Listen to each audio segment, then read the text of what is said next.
Assalamualaikum warahmatullahi wabarakatuh. Pada kesempatan kali ini, kami dari kelompok 5 akan mempresentasikan mengenai sejarah teori akuntansi. Sebelum memulai presentasi, izinkan saya memperkenalkan anggota dari kelompok 5. Yang pertama yaitu Dinda Putri Setiani dengan NIM 069. Kemudian ada saya sendiri, Mega Ayu Dwi Safitri dengan NIM 089. Kemudian ada Kevin Glenn Christopher Ginsel dengan NIM 101. Dan yang terakhir ada Calvin Habonaran Sejabat dengan NIM 117. Yang pertama yaitu evolusi pembukuan pencatatan berpasangan. Sejarah awal akuntansi. Berbagai percobaan telah dilakukan untuk menghasilkan skenario. Kebanyakan skenario tersebut mengakui adanya kehadiran suatu bentuk pelaksanaan pencatatan di sebagian besar kebudayaan sejak sekitar 3000 tahun sebelum Masehi. Termasuk di dalamnya adalah kebudayaan Chaldean, Babilonia, Assyria, dan Sumeria yang menemukan pemerintahan terorganisasi pertama di dunia, termasuk juga beberapa bahasa tulisan tertua dan catatan-catatan usaha tertua yang masih dapat diselamatkan. Kebudayaan Mesir, di mana para juru tulisnya menjadi titik pusat di mana keseluruhan mesin perbendaharaan dan bagian-bagian lainnya berputar. Kebudayaan Cina, di mana akuntansi pemerintahannya memainkan peranan yang vital dan rumit pada masa dinasti Zhou 1122 sampai 2556 sebelum Masehi. Kebudayaan Yunani, di mana Zenon, seorang manajer dari wilayah Apollonius yang luas, memperkenalkan di tahun 2556 sebelum Masehi sebuah sistem akuntansi pertanggungjawaban yang terperinci, dan kebudayaan Romawi dengan hukum yang mengharuskan para pembayar pajak membuat laporan mengenai posisi keuangan mereka, dan di mana hak-hak sipil bergantung kepada jumlah harta benda yang dilaporkan oleh penduduknya. Kehadiran dari bentuk-bentuk pembukuan di dunia kuno tersebut dapat dikaitkan kepada beberapa faktor, termasuk penemuan tulisan, diperkenalkannya angka-angka Arab dan sistem desimal, penyebaran pengetahuan mengenai aljabar, adanya sarana penulisan yang tidak mahal, meningkatnya tingkat melek huruf, dan adanya suatu standar alat pertukaran.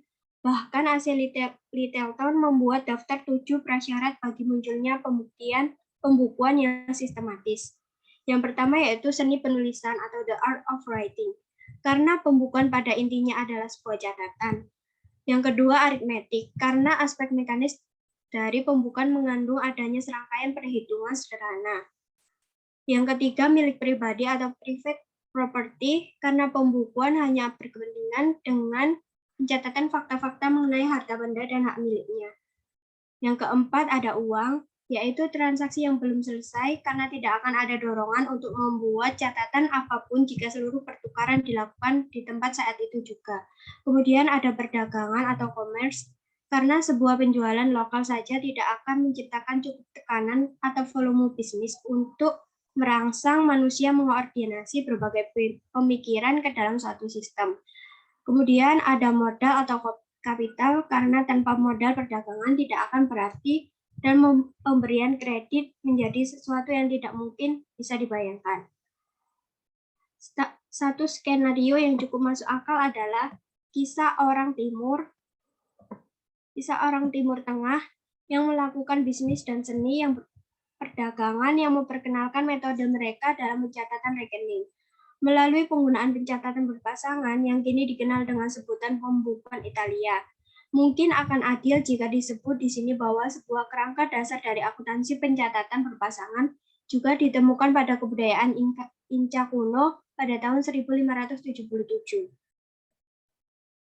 Kontribusi Luca Pacioli. Nama Luca Pacioli, seorang pastor dari Ordo Franciscus, pada umumnya diasosiasikan dengan pengenalan pembukuan pencatatan berpasangan untuk pertama kalinya. Pada tahun 1494, ia menerbitkan bukunya Summa de Arithmetica Geometria Proportioni et Proportionalita, yang di dalamnya terdapat dua buah bab De Computis et Scripturis yang menjelaskan pembukuan pencatatan berpasangan. Risalahnya mencerminkan praktik-praktik yang berlaku di Venesia pada masa itu, yang kemudian dikenal sebagai metode Venesia atau metode Italia. Tujuan pembukuan itu sendiri adalah untuk memberikan informasi yang tidak tertunda kepada para pedagang mengenai keadaan aktiva dan utang-utangnya. Debit atau ADBO dan kredit atau kredito digunakan dalam pencatatan untuk memastikan sebuah pencatatan berpasangan. Perkembangan pembukuan pencatatan berpasangan. Metode Italia ini menyebar ke seluruh Eropa pada abad ke-16 dan 17 dan selanjutnya menerima karakteristik-karakteristik dan perkembangan baru untuk menjadi apa yang kita kenal sekarang sebagai model pencatatan berpasangan yang telah mengalami evolusi dengan cara yang sangat mirip dengan ilmu pengetahuan secara umum. Perkembangan tersebut meliputi 1. Pada abad ke-16 terjadi beberapa perubahan di dalam teknik-teknik pembukuan yakni diperkenalkannya jurnal-jurnal khusus untuk pencatatan berbagai jenis transaksi yang berbeda. Menurut Yamei, meliputi penggunaan buku-buku tambahan khusus, misalnya untuk mencatat transaksi kas, transaksi penagihan, atau jenis-jenis pengeluaran tertentu. Tujuannya adalah untuk menjaga agar detail berada di luar jurnal dan buku besar, dengan maksud untuk tidak membuatnya cepat penuh. Yang kedua, pada abad ke-16 dan 17, terjadi evolusi pada praktik laporan keuangan periodik, serta pada abad ke-17 dan 18 terjadi evolusi pada personifikasi dari seluruh akun dan transaksi, sebagai usaha untuk merasionalisasikan aturan debit dan kredit yang digunakan pada akun-akun yang tidak pasti hubungannya dan abstrak. Selanjutnya akan dilanjutkan oleh teman saya.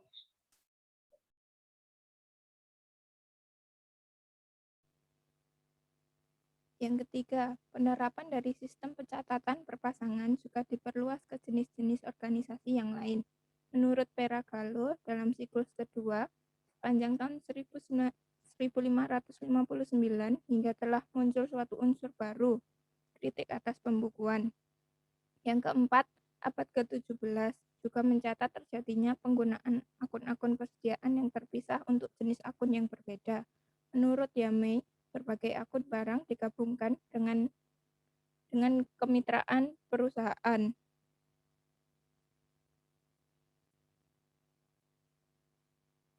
Dengan akun barang-barang lain dalam konsinyasi barang di dalam kemitraan atau perusahaan, dan akun dalam perjalanan mungkin dapat menjadi satu bagian yang besar di dalam buku besar.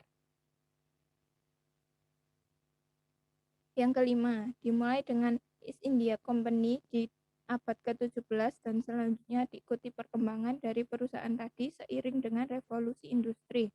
Akuntansi mendapatkan status yang lebih baik. Yang keenam, pada abad ke-18, metode-metode untuk pencatatan aktiva tetap mengalami evolusi. Yang ketujuh, sampai awal abad ke-19, depresiasi untuk aktiva tetap hanya diperhitungkan pada barang dagangan yang tidak terjual. Yang kedelapan, akuntansi biaya muncul di abad ke-19 sebagai sebuah hasil dari revolusi industri, mendukung dua hipotesis. Yang pertama, hipotesis pertama adalah meningkatnya penggunaan aktiva tetap memicu perkembangan dari akuntansi biaya pada industri. B. Hipotesis kedua adalah bahwa perubahan pada bagaimana aktivitas ekonomi diorganisasikan, dan bukan hanya untuk perubahan sementara pada struktur biaya mereka, memicu perkembangan dari prosedur akuntansi biaya internal pada abad ke-19. Yang ke-9, pada paruh terakhir dari abad ke-19 terjadi perkembangan pada teknik-teknik akuntansi untuk pembayaran dibayar di muka dan akrual sebagai cara untuk memungkinkan dilakukannya perhitungan dari laba periodik. Yang ke-10, akhir abad ke-19 dan ke-20 terjadi perkembangan pada laporan dana.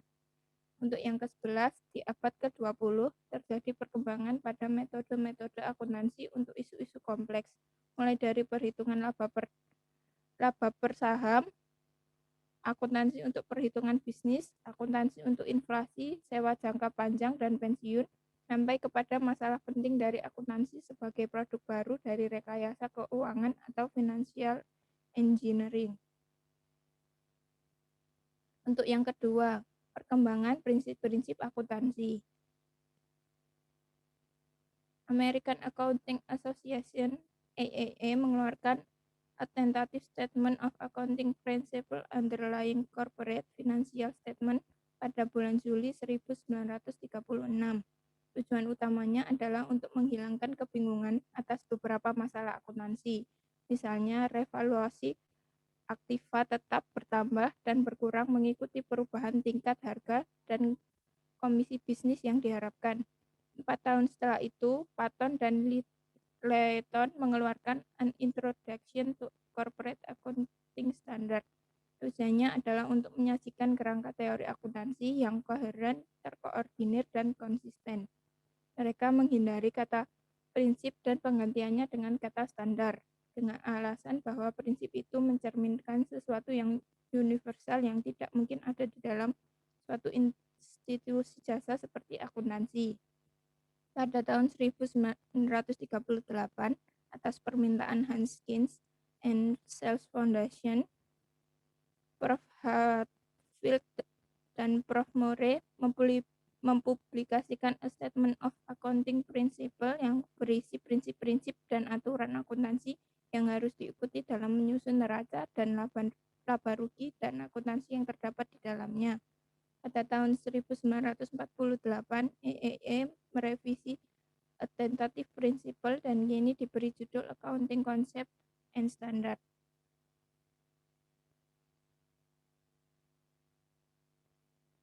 Next.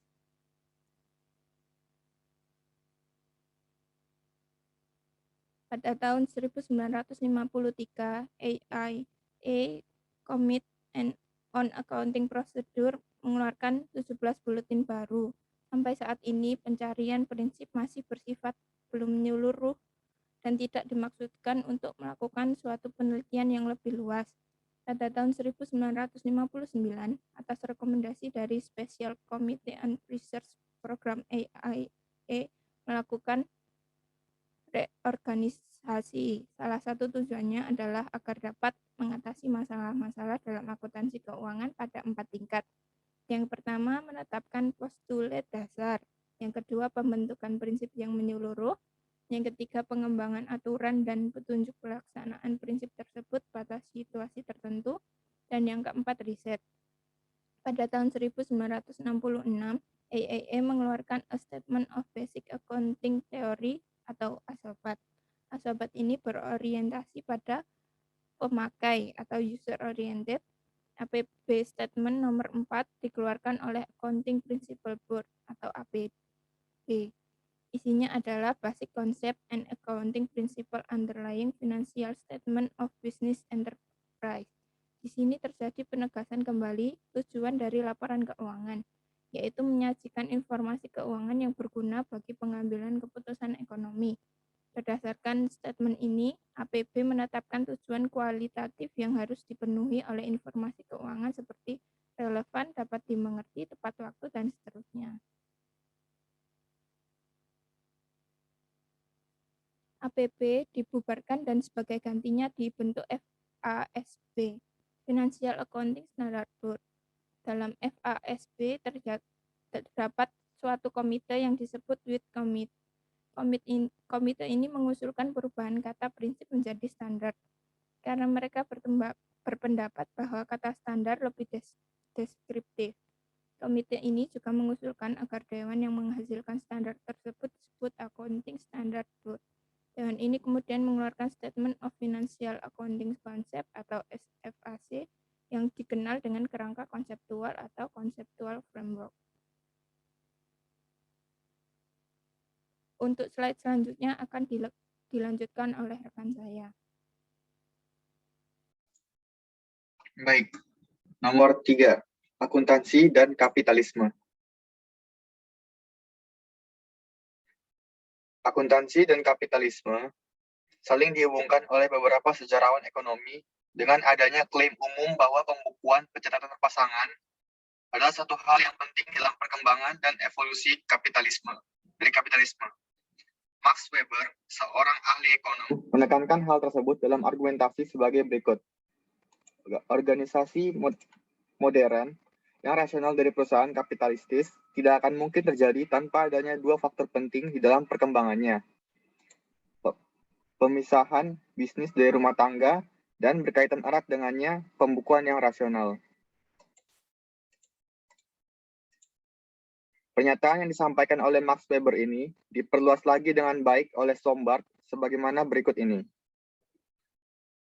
Tidak ada yang dapat membayangkan apa yang akan terjadi pada kapitalisme jika tidak ada pembukuan catatan berpasangan. Dua fenomena yang berhubungan erat seperti bentuk dan isi. Kita tidak dapat mengatakan begitu saja bahwa kapitalisme lah yang telah menciptakan pembukuan catatan berpasangan sebagai suatu alat dalam perluasannya, atau mungkin sebaliknya, pembukuan catatan berpasanganlah yang menciptakan kapitalisme. Hubungan antara akuntansi dan kapitalisme ini selanjutnya dikenal dengan sebagai argumen Sombart. Ia mengemukakan bahwa transformasi aktiva menjadi nilai-nilai abstrak dan ekspresi kuantitatif dari aktivitas bisnis dan akuntansi yang sistematis dalam bentuk pembukuan pencatatan berpasangan membuat adanya kemungkinan untuk seorang wirausahaan yang kapitalis untuk merencanakan, melakukan, dan mengukur dampak dari aktivitas yang ia lakukan, serta melakukan pemisahan dari pemilik dan bisnis itu sendiri, sehingga memungkinkan adanya pertumbuhan bagi perusahaan. 4 alasan berikut ini umumnya muncul untuk menjelaskan peranan dari pencatatan berpasangan di dalam ekspansi ekonomi setelah berakhirnya abad pertengahan. Yang pertama, pencatatan berpasangan memberikan kontribusi bagi muncul satu sikap baru atas kehidupan ekonomi. Sasaran atau substansi dari abad pertengahan lama akan digantikan oleh sasaran laba yang kapitalistis. Semangat akan akuisisi dimajukan dan didukung pelaksanaannya. Pembukuan pencatatan berpasangan diilhami oleh pencarian akan laba. Sasaran dari perusahaan dapat dinyatakan dalam suatu bentuk tertentu dan memungkinkan adanya konsep mengenai modal. Yang kedua, semangat baru melakukan akuisisi ini didukung dan didorong oleh adanya perbaikan dari perhitungan-perhitungan ekonomis. Penggunaan sebuah sistem yang terintegrasi dari akun-akun yang saling berhubungan memungkinkan para usahawan untuk mengejar laba secara rasional. Rasionalisasi kali kini dapat didasarkan pada perhitungan yang teliti. Status ekonomi ini dapat dengan segera ditentukan dan rencana-rencana ke depan yang rasional juga dapat dikembangkan. Yang ketiga, rasionalisme baru ini kian ditingkatkan lagi dengan adanya organisasi yang sistematis. Pembukuan secara sistematis menciptakan adanya keteraturan pada akun-akun dan organisasi-organisasi di dalam perusahaan. Dualisme yang dimilikinya menjadi sebuah alat untuk memeriksa akurasi dan mekanisme serta sasarannya, memberikan kontribusi kepada pencatatan secara teratur dan terus-menerus dari kegiatan-kegiatan bisnis perusahaan. Ini adalah satu sistem pengidentifikasian yang unik. Yang keempat, pembukuan pencatatan berpasangan mengizinkan adanya pemisahan atas kepemilikan dan manajemen dan karenanya meningkatkan pertumbuhan dari perusahaan besar dengan saham gabungan. Dengan mengizinkan adanya pemisahan antara harta benda, bisnis, dan pribadi, maka dimungkinkan adanya keberadaan secara otonomi dari perusahaan. Teknik-teknik standar yang dimiliki menjadikannya sebagai satu cara komunikasi yang dapat dengan segera dipahami oleh orang lain daripada jika dibandingkan dengan manajer, pemilik, dan pembukuannya.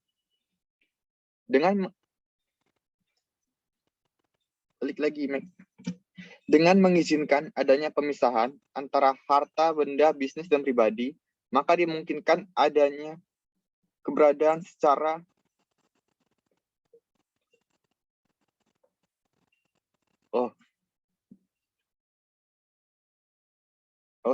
next. Yang keempat, relevansi sejarah akuntansi.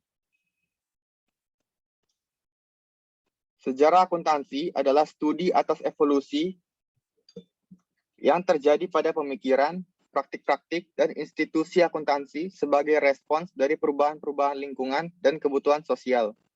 Hal ini juga memperhitungkan dampak yang ditimbulkan oleh evolusi tersebut pada lingkungan. Ini juga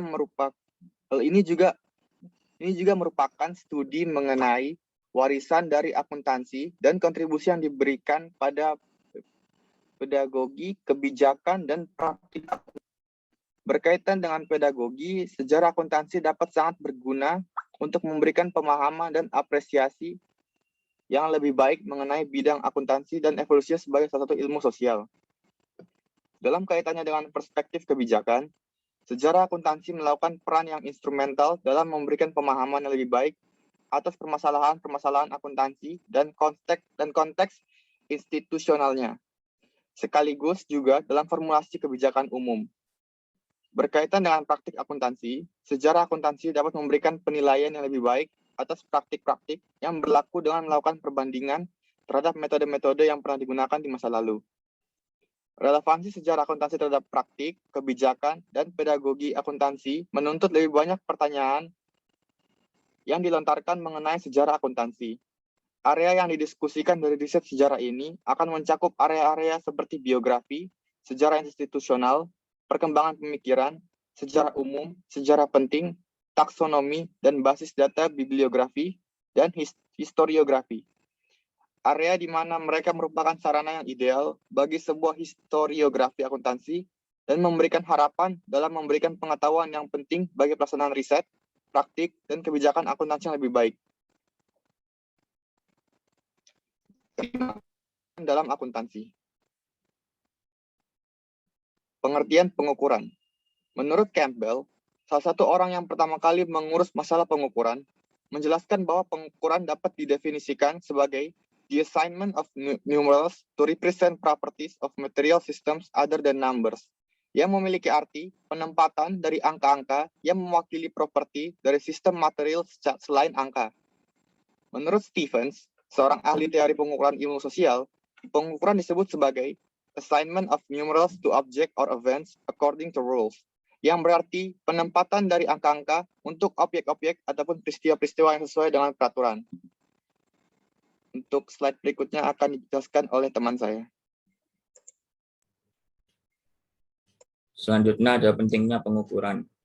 Dalam akuntansi, kita mengukur laba dengan awalan, yaitu menetapkan nilai modal dan kemudian menghitung laba sebagai pertukaran dalam modal, sebagai perubahan selama periode akuntansi untuk semua kejadian ekonomi yang mempengaruhi kekayaan perusahaan.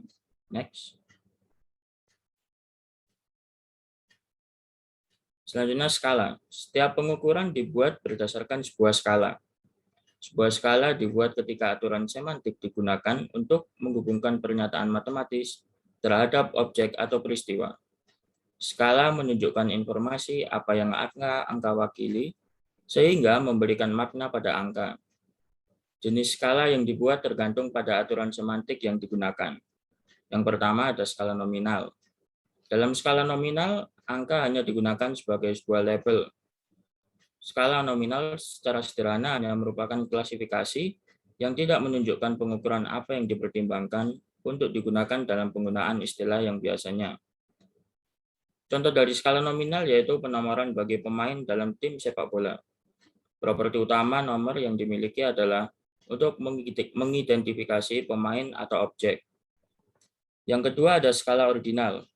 Sebuah skala ordinal dibuat secara operasi menempatkan objek dalam pertanyaan sehubungan dengan properti yang diberikan.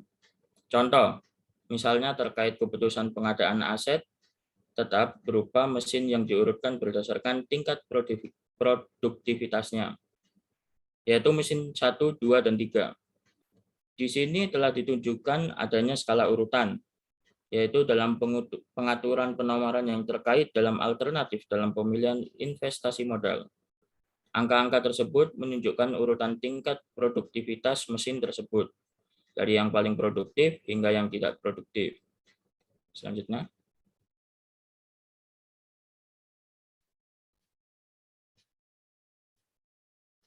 Yang ketiga, ada skala interval. Skala interval memberikan informasi yang lebih banyak dibandingkan skala ordinal. Tidak hanya peringkat dari objek yang dikenal sehubungan dengan properti yang diberikan. Namun, jarak antar interval pada skala juga sama dan diketahui. Sebuah titik nol yang dipilih juga ada pada skala. Contohnya yaitu suhu ruangan pada skala Celcius. Selanjutnya ada skala rasio. Skala rasio adalah skala yang dimana memberikan urutan peringkat pada objek atau peristiwa yang sehubungan dengan properti yang diketahui interval antar objek adalah diketahui atau sama. Asal yang unik titik nol yang alami di mana jaraknya dengan setidaknya satu objek diketahui. Selanjutnya.